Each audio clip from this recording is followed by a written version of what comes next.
Welcome back to Gentle Dental. I'm Dr. Sarah Chinnery, and today we are going to learn again from Hannah Housewright. She is a phenomenal hygienist. If you haven't watched the episode from last week where she walks you through a dental hygiene visit, please go back and watch that. And today she's going to teach us how to properly brush and floss. So I hope you enjoy. How are you supposed to brush your teeth? I think a lot of us take for granted that we think we know how to brush our teeth, and I think a lot of people don't actually know the best way to get their teeth clean. So we're going to talk more specifically about how I, as a hygienist, recommend getting your teeth clean. All right, so when we're talking about cleaning, what we're trying to do when we're brushing is we're trying to dislodge the plaque from the side of the tooth. And plaque is sticky, but it's also very soft. And once we've removed the plaque, once we've dislodged it from the tooth mechanically, it just comes right away. So when we're brushing, instead of straight on the tooth, we actually want to be pointed down at a 45-degree angle to the tooth. And we want to be doing soft, gentle circles pointed down at the gum line. It feels very different when you're brushing pointed down to the gum versus on the tooth.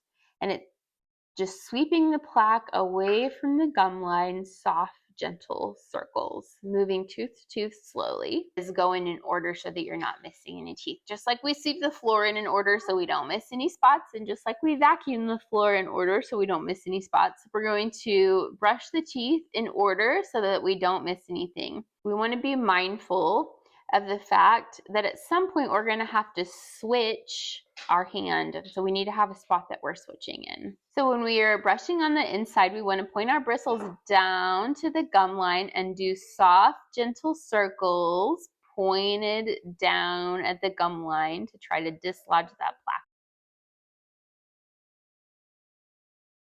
So if you have braces and we're trying to brush the braces, I like to tell patients to imagine they've got 3 sets of teeth. So they're going to have to brush 3 times as much. And so what you're trying to do is to point at that 45-degree angle, soft, gentle circles pointed up at your brackets, soft, gentle circles pointed down at your brackets, and then again at that 45-degree angle up at the gum line. So like you have 3 sets of teeth when you're brushing around brackets and wires. We always recommend a softer and extra soft bristle toothbrush. You're trying to dislodge the plaque from the tooth gently. And so we like to say you're trying to finesse the plaque off, not scrub it off. And those soft bristles help us get in between the teeth more and gently dislodge the plaque from the pocket around the tooth instead of actually abrading or pushing too hard on the gum tissue. Anything that's too hard can cause damage to the tooth and the tissue around the tooth. So we want to avoid those medium to hard bristle toothbrushes. I always recommend an electric toothbrush. It's just a matter of more rotations per minute. It just scrubs better. That being said, I've had a few patients throughout the years that do a great job with their manual toothbrush. But if I'm being completely honest with you, most patients do a far better job with an electric toothbrush, myself included, because it just scrubs better. And so it's going to get the plaque off of there. It also, the benefit of an electric toothbrush is that generally speaking, they have a timer built in. And so when our mind goes to the problems of the world as we're brushing our teeth, it's easier for us to realize, oh, hey, it's time to switch spots, or it's been 2 minutes now, or we have a tendency to brush better and longer when we're using an electric toothbrush. So I say that's always a great investment in your oral health. The best time of day to brush your teeth is anytime you'll brush your teeth.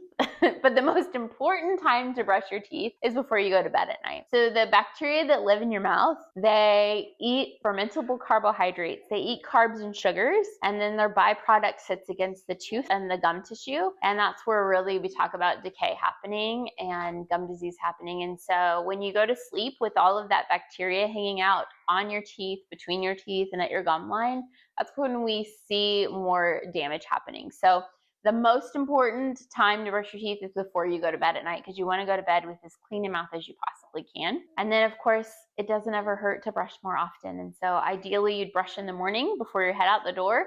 We want to be our best before we go. We say we brush our teeth at night to save our teeth, and we brush our teeth in the morning to save our friends. So how long you should brush your teeth? The buzzword, the exact number that we always say is 2 minutes. It takes 2 minutes to brush your teeth. That being said, it doesn't ever hurt to brush a little bit longer. And then there are some people who have fewer teeth, and so those people probably don't need to brush as long. But ideally, if you've got a mouthful of teeth, you need to be brushing your teeth for at least 2 minutes. We say 30 seconds on the outside on the top, 30 seconds on the inside of the top, same throughout the rest of the mouth. So we want to focus on about 2 minutes to brush our teeth. Nobody wants to talk about flossing. Flossing's the F word in dentistry. Nobody likes to hear us say it to them.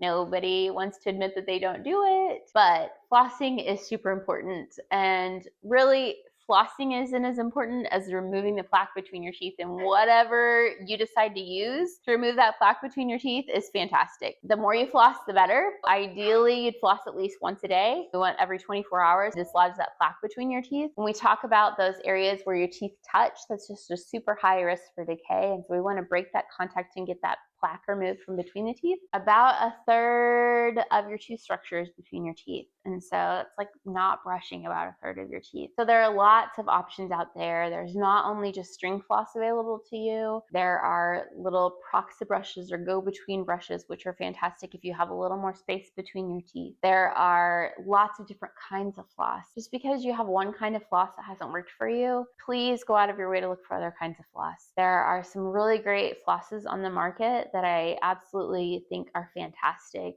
for dislodging the plaque from the side of the tooth. The purpose of flossing is to break that contact that the plaque has with the side of the tooth. And so once you have mechanically dislodged the plaque from the side of the tooth, you're done. And what that requires is a little bit of grip to it. So the super, super slippery flosses that are out there that just slide between the teeth really easily, many of those don't actually dislodge the plaque from the side of the tooth. So it's really disheartening when I have to tell someone, yes, you've been flossing and I'm so proud of you for flossing, but there's still plaque everywhere between your teeth. There's some great options out there that have a little more texture that can dislodge the plaque from the side of the tooth. Floss picks are better than no flossing. There are some instances where floss picks can pack food between the teeth, and that's something to be aware of if you have an area that's packing food between your teeth. But you should be aware that most of the time, floss picks are better than not flossing at all. And flossing once a week is better than never flossing. Flossing once a day is better than flossing once a week. The more times that you can incorporate flossing into your routine, the better it is for your oral health, not only to prevent decay, but also gum disease. What we're trying to do is get through the contact point. And so you want to wiggle, wiggle, wiggle if your teeth are tight. You don't want to cram it down in there. And then you want to wrap the floss and rub the side of the tooth. And you want to wrap the floss and rub the other side of the tooth. So you're trying to rub and wrap each side of the tooth, so you're dislodging the plaque from each side of the tooth. Thanks again for watching. Please like, subscribe, comment, and we'll see you next week.